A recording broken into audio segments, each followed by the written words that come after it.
मेरा ये रास्ता बहुत आसान हो गया। इस विषय को मैं माननीय मुख्यमंत्री जी से स्वयं बात करूंगा, तो उन्होंने उस पर सहर्ष स्वीकृति देते हुए उस सूची में उनका नाम ना होने के कारण वो किसी भी आवास के और किसी भी सरकारी योजना की पात्रता सूची में नहीं थे। तो मैंने उस विषय को विधानसभा में रखा और माननीय मुख्यमंत्री जी जो जनजाति समाज के वनदानिया, हारू और मुसहर समाज को आवास देने जा रहे थे, तो उसी क्रम में मैंने अपने कोल समाज की बात को रखकर उसको जुड़वाने का काम किया और परिणाम यह हुआ, न सिर्फ 5300 आवास हमारी मानिकपुर विधानसभा क्षेत्र में आया, बल्कि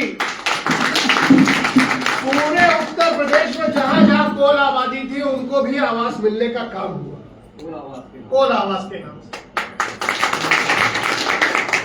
लेकिन समय का चक्र होता है, काल की गति होती है, हर चीज का एक समय निर्धारित होता है, हर चीज का एक माध्यम होता है। माध्यम बनना था अमरेंद्र जी को, सूत्रधार बनना था अमरेंद्र जी को, तो समय तो जब अमरेंद्र जी की बारी आएगी तभी ये काम होना था। और आज लाके सारी उपलब्धि मेरे उस पर रख रहे हैं। आपको बता दूं, अगर ना अमरेंद्र जी मेरे पास आते तो न मैं यहां से निकल कर आगे कहीं जा पाता। तो आज आप लोग सारी अपनी इसकी जो उपलब्धि हुई है 10,000 से 18,000, प्राथमिक रूप से तो आप इन्हीं को अर्पित करिए, और वास्तविक रूप से अगर देनी है इस उपलब्धि को तो आप अपने जो बेसिक शिक्षा विभाग के माननीय मंत्री हैं, हमारे मित्र हैं, मेरे साथी हैं, बहुत बड़े परिवार से आते हैं, हमारे लोध समाज के शान हैं, कल्याण सिंह जी के वंशज हैं और गरीबों और मजलूमों का कष्ट उनको अच्छे से पता है, और उनके मेरे साथ होने के कारण मेरा ये रास्ता बहुत आसान हो गया। और अगर इसको आप काली उपलब्धि एक आदमी दो आदमी नहीं ले सकता, देना चाहता तो जो उस पूरे विषय का सूत्र जिन्होंने शुरुआत करी, ऐसे हमारे संगठन महामंत्री आदरणीय धर्मपाल जी, जिनके यहाँ हम लोग लगभग 8-10 लोग एक साथ बैठकर पूरे विषय को विस्तार से कॉफी के साथ हम लोगों ने उस पर चर्चा करी, और उन्होंने मुझे उसी दिन आश्वस्त कर दिया था कि इस विषय को मैं माननीय मुख्यमंत्री जी से स्वयं बात करूंगा और आप लोगों का भी समय निर्धारित कराऊंगा, ताकि आप लोग जाकर अपने विषय को वहां रखिए और मैं स्वतः अपने आप से इस बात की पैरोकारी करूंगा। उसके बाद हम लोगों ने अपने माननीय उप मुख्यमंत्री आदरणीय केशव प्रसाद मौर्य जी के पास, आदरणीय ब्रजेश पाठक जी के पास, और वो दोनों ने बिल्कुल पूर्ण सहमत बताते हुए, लगाते हुए अपनी पूरी अनुशंसा उसी दिन दे दी थी। कहा अब सिर्फ औपचारिकता माननीय मुख्यमंत्री जी तक है और हम इसका लगातार हम लोग सब प्रयास करेंगे। कुछ ही दिन बाद माननीय मुख्यमंत्री जी से भी समय मिल गया, हम लोगों ने अपना पूरा विषय रखा।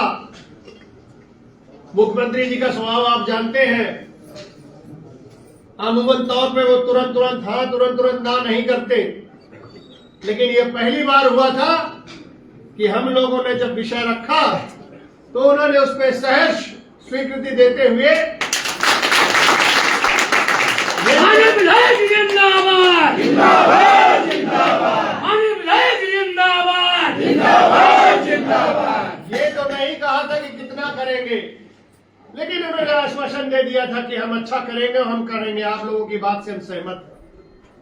हम लोगों ने उनसे अनुरोध भी किया कि माननीय मुख्यमंत्री जी इसको जितनी जल्दी हो जाए उतना जल्दी करिएगा। तो मुख्यमंत्री जी का जैसा कि विषय है, उन्होंने कहा नहीं जल्दी होगा, आप लोग को अच्छी सूचना प्राप्त होगी।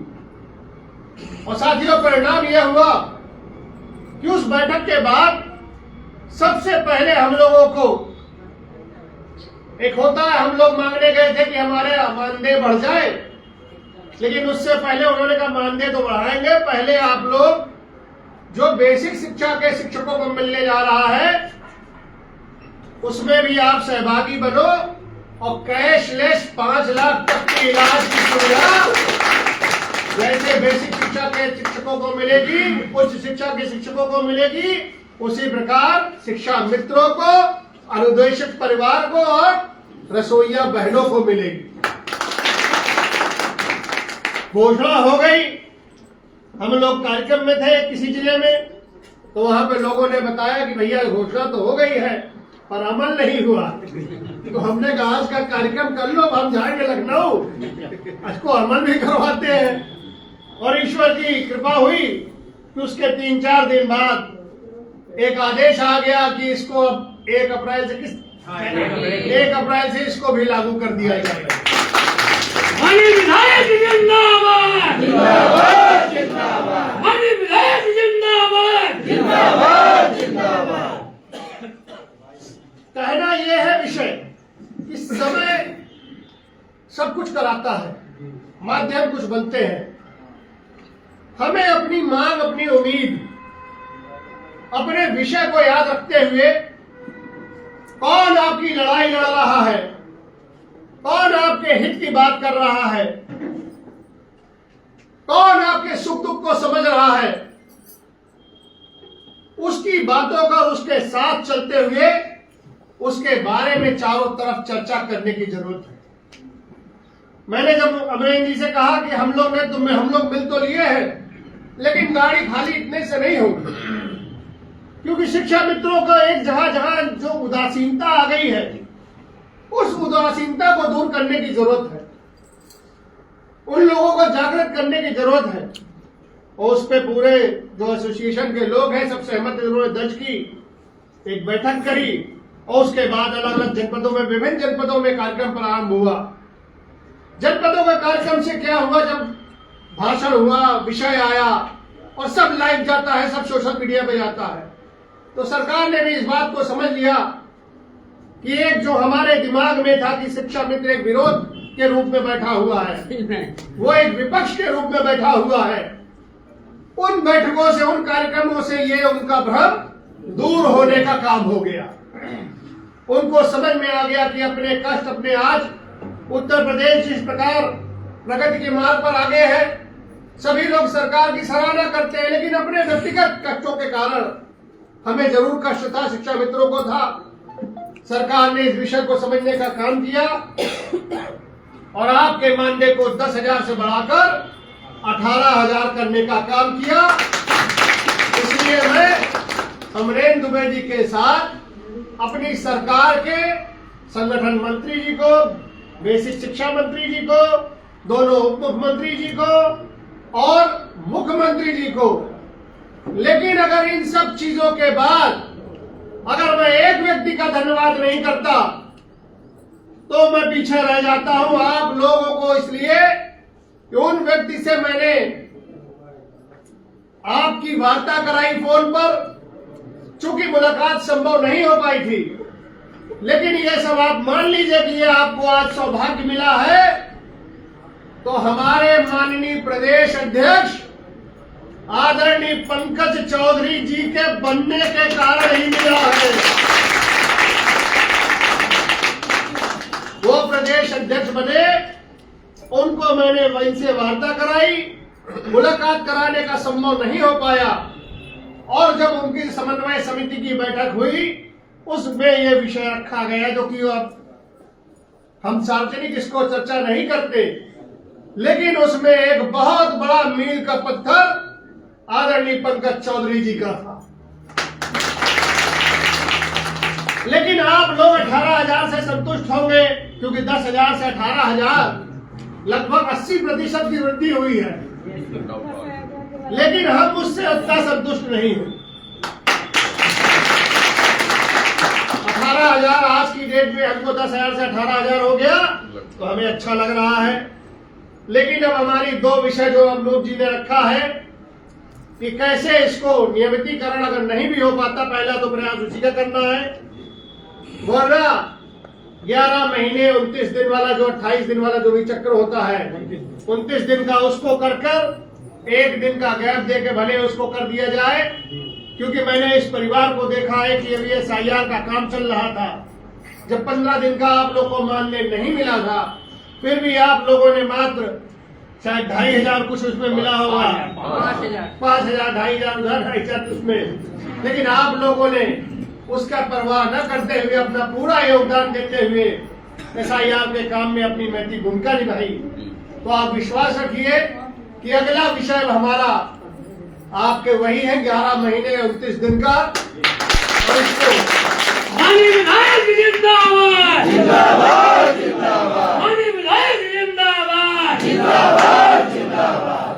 और आने वाले समय में मैं तत्काल में तो नहीं कह सकता, लेकिन आपको यह आश्वासन जरूर देता हूं कि जिस प्रकार आपका 2026 में मानदेय 10,000 से 18,000 हुआ है, तो आप ये विश्वास रखिएगा 2027 में भी आपका मानदेय 18,000 से बढ़कर एक अच्छा अंक पाएगा।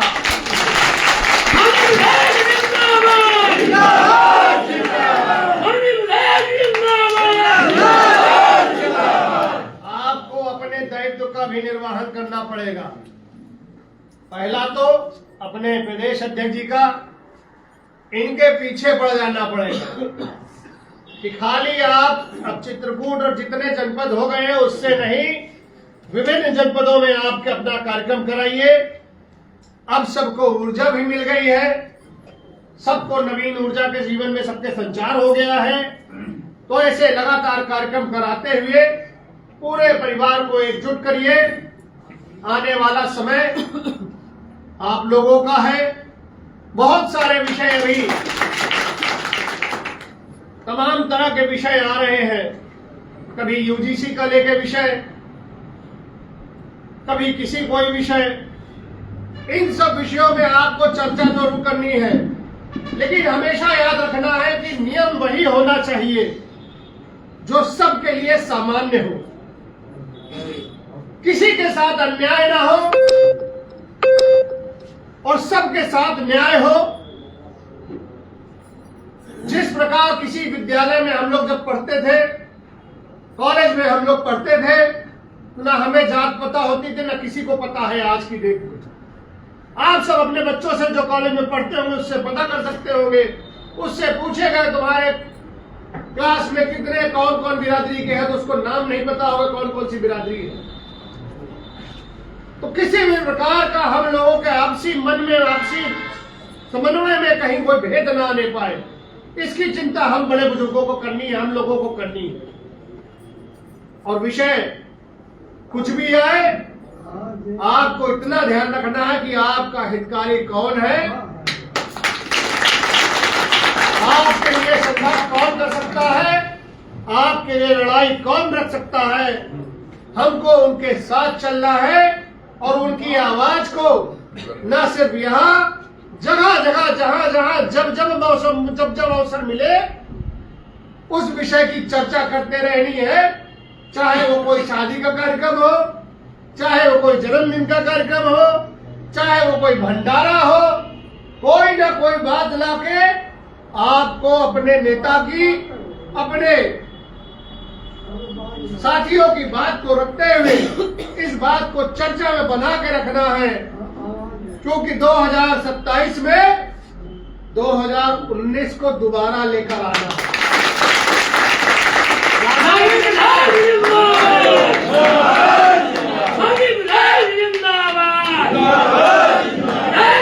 संघर्ष करो, संघर्ष करो, एक शिक्षा आपके साथ है। मैं चाहता हूं कि आज जिस तरह का यहाँ पे सारे लोग, लगभग सारी बिरादरी के लोग यहाँ बैठे, मेरी यही ताकत है। मैं अकेले एक समाज से नहीं बना हूं, ये शक्ति मुझे एक समाज की खाली नहीं है। जब सारी बिरादरी साथ होकर एक रास्ते में चलती है तभी आनंद ही आनंद होता है। होता है कि नहीं होता? तो आप सबके चेहरों में मुस्कुराहट आई, समस्याओं की शिकल थोड़ा कम हुई, परिवार में उल्लास आया, होली अच्छे से बीतेगी। तो आप सबको आने वाली होली पर पुनः कमल निवास में आकर हमारे साथ खुशियों को आप सब बांटे। इसी अनुरोध के साथ आप सब ने यहाँ पर आए, अपना समय दिया, आपने मेरा उत्साहवर्धन किया, हमारे अमरेंद्र जी का उत्साहवर्धन किया, हमारे अनूप जी का, पूरी टीम का उत्साहवर्धन किया। इस उत्साहवर्धन में कमी मत करिएगा। और एक अनुरोध मेरा जो सब जगह रहता है हमेशा, मेरी ताकत आज जनशक्ति के साथ साथ सोशल मीडिया है।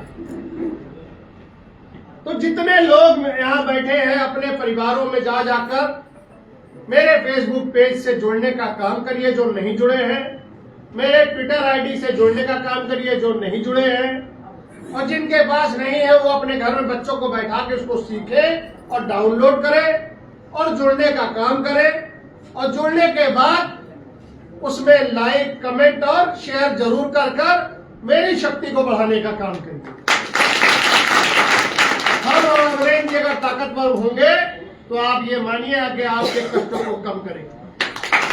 इन्हीं बातों के साथ आप सब कुछ जलपान लेकर जाइएगा। जलपान की व्यवस्था मिश्रा जी ने कुछ करा रखी होगी, जो थोड़ी मोटी होगी उसको करके आप लोग जाइएगा। बहुत बहुत सबका धन्यवाद है, बहुत बहुत सबका